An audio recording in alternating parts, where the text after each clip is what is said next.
नमस्कार, सप्तधारा न्यूजमध्ये आपले स्वागत आहे।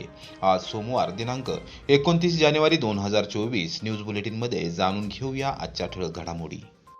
सर्वसामान्यांच्या त्यागातून उभी राहिलेली रयत शिक्षण संस्था बळकावण्याचा प्रयत्न हाणून पाडणार नामदार महेश शिंदे। चिमणगाव येथे कार्यक्रमात रयत शिक्षण संस्थेतील गैरकारभाराचा वाचला पाडा। सातारा जिल्ह्यातील सर्वसामान्यांच्या त्यागातून उभी राहिलेली आणि संपूर्ण महाराष्ट्रात विस्तार असलेली 20,000 कोटी रुपयांची मालमत्ता असलेली रयत शिक्षण संस्था खाजगी करण्याचा आणि आपल्याच कुटुंबातील मुलीच्या आणि नातवांच्या नावाने करण्याचा घाट घातला जात आहे। हे सर्व आता रोखायचे असून सर्वसामान्य लोकांच्या ताकदीच्या जोरावर हा प्रकार हाणून पाडणार आहे। सर्वसामान्यांच्या शिक्षणासाठी असलेली रयत शिक्षण संस्था सर्वसामान्यांची राहावी यासाठी मोहीम उघडणार आहे, असा थेट इशारा कृष्णा खोरे विकास महामंडळाचे उपाध्यक्ष नामदार महेश शिंदे यांनी खासदार शरद पवार यांचा नामोल्लेख टाळत दिला। चिमणगाव तालुका कोरेगाव येथे सोमवारी सायंकाळी 7:30 वाजता विविध विकास कामांचा शुभारंभ नामदार शिंदे यांच्या प्रमुख उपस्थितीमध्ये मान्यवरांच्या हस्ते झाला।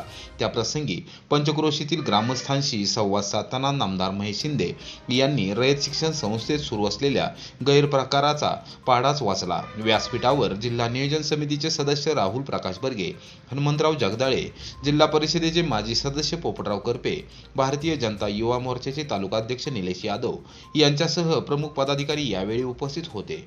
मान्यवरांनी मनोगत व्यक्त केले। प्रारंभी नामदार महेश शिंदे यांचे चिमणगाव येथे आगमन होताच त्यांची भव्य मिरवणूक काढण्यात आली। कृष्णा खोरे विकास महामंडळाच्या उपाध्यक्षपदी नियुक्ती झाल्याबद्दल आणि कॅबिनेट दर्जा बहाल करण्यात आल्याबद्दल पंचक्रोशीतील ग्रामस्थांच्या वतीने नामदार महेश शिंदे यांचा नागरी सत्कार करण्यात आला। रयत शिक्षण संस्थेसारखी संस्था, जी संस्था सामान्य माणसाच्या कष्टातून उभं राहिलेली संस्था खाजगी यांनीच केली।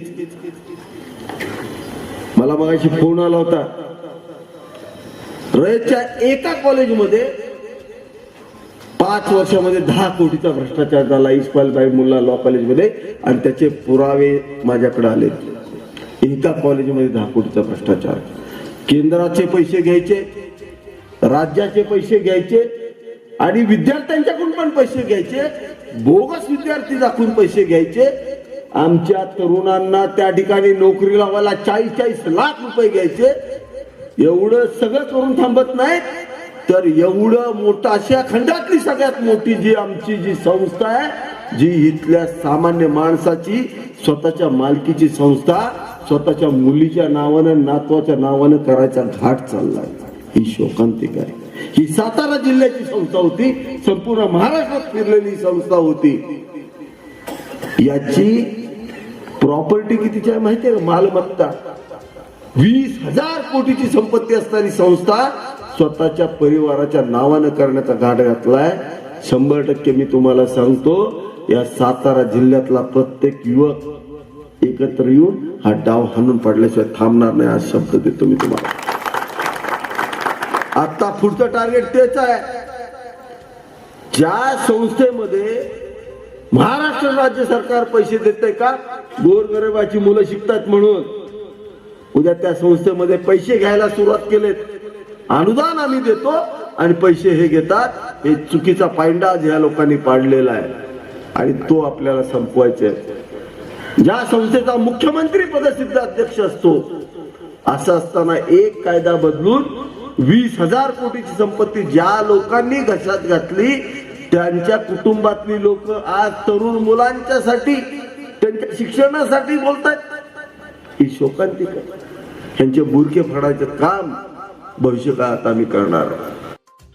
जलसंपदा विभागाच्या अभियंत्यांबरोबर चर्चा फिसकटली। धोम धरण पाणी बचाव संघर्ष समिती मंगळवारी 30 जानेवारीला कोरेगाव येथे लाक्षणिक उपोषण करण्यावर ठाम। धोम धरण लाभ क्षेत्रातील 4ही तालुके पाण्यापासून वंचित असताना जलसंपदा विभागाने आपली मनमानी कायम ठेवली आहे। दुष्काळी आणि पाणी टंचाईचे कारण देऊन बलकवडी कालव्याद्वारे धोम धरणातील पाणी खंडाळा आणि फलटण भागात सोडण्याचा सपाटा लावला आहे। धोमधरण लाभ क्षेत्रातील शेतकऱ्यांवर अन्याय करणाऱ्या या निर्णयाच्या विरोधात धोमधरण पाणी बचाव संघर्ष समितीने थेट विरोध करत लाक्षणिक उपोषण करण्याचा इशारा दिला होता। त्या पार्श्वभूमीवर सातारा सिंचन विभागाचे कार्यकारी अभियंता योगेश शिंदे यांनी समितीच्या शिष्टमंडळासमवेत सोमवारी दुपारी 2 वाजता आपल्या दालनामध्ये चर्चा केली। मात्र ही चर्चा फिसकटली। त्यामुळे संघर्ष समिती आपल्या भूमिकेवर ठाम असून मंगळवार दिनांक 30 जानेवारी रोजी कोरेगाव तहसीलदार कार्यालयासमोर लाक्षणिक उपोषण करत जलसंपदा विभागाचा निषेध करणार आहे। जलसंपदा विभाग धोमधरण लाभ क्षेत्रातील शेतकऱ्यांवर नेहमीच अन्याय करत आहे। खंडाळा आणि फलटण तालुक्यात दुष्काळी परिस्थिती आणि पाणी टंचाईचे कारण देऊन बलकवडी कालव्याद्वारे पाणी पळवण्यात येत आहे। त्याच्या विरोधात समितीने आक्रमक भूमिका घेतली आहे। संघर्ष समितीचे अध्यक्ष CR बर्गे, कार्याध्यक्ष रणजित फाळके, नंदकुमार माने पाटील, जगदीश पवार यांच्यासह प्रमुख पदाधिकाऱ्यांनी कार्यकारी अभियंता योगेश शिंदे यांनी बोलवलेल्या बैठकीस उपस्थिती लावली।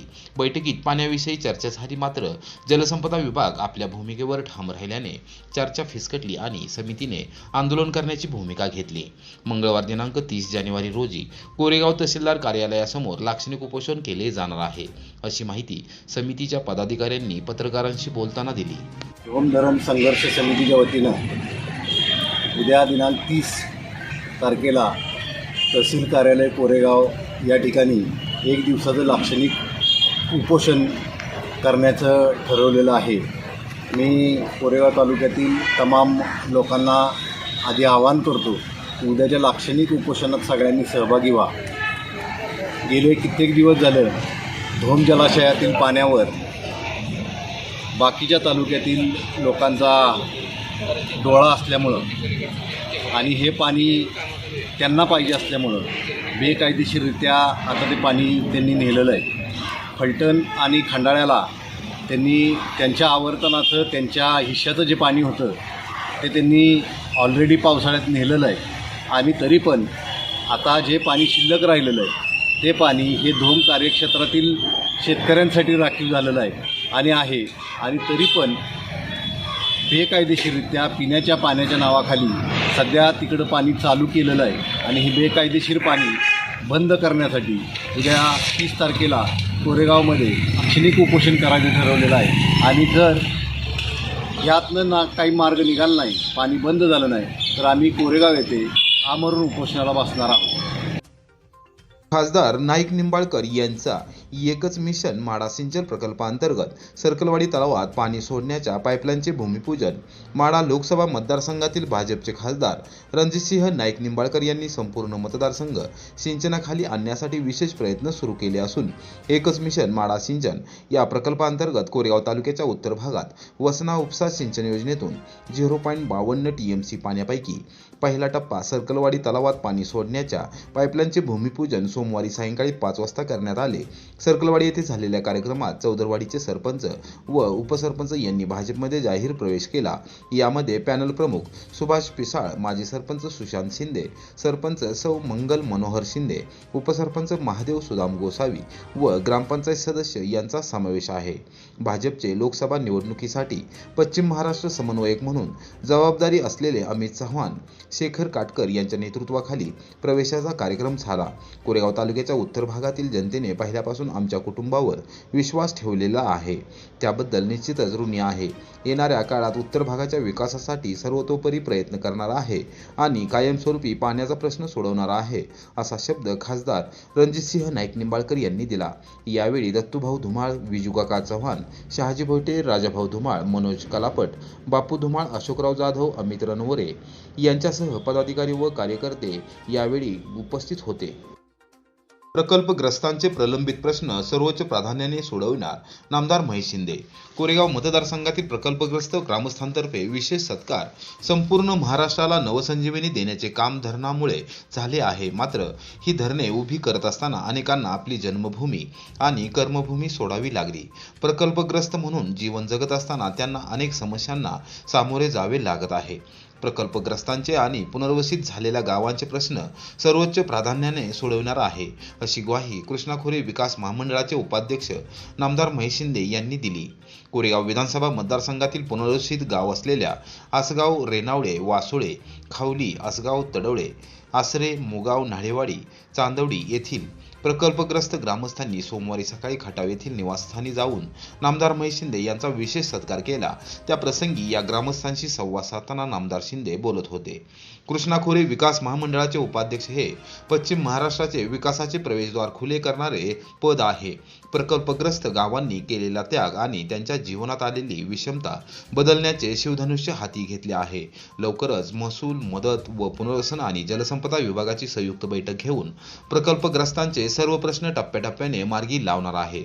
एकाही प्रकल्पग्रस्तांचे काम प्रलंबित राहणार नाही याची विशेष दक्षता घेऊ अशी ग्वाही नामदार महेश शिंदे यांनी दिली. यावेळी मान्यवरांनी मनोगत व्यक्त केले.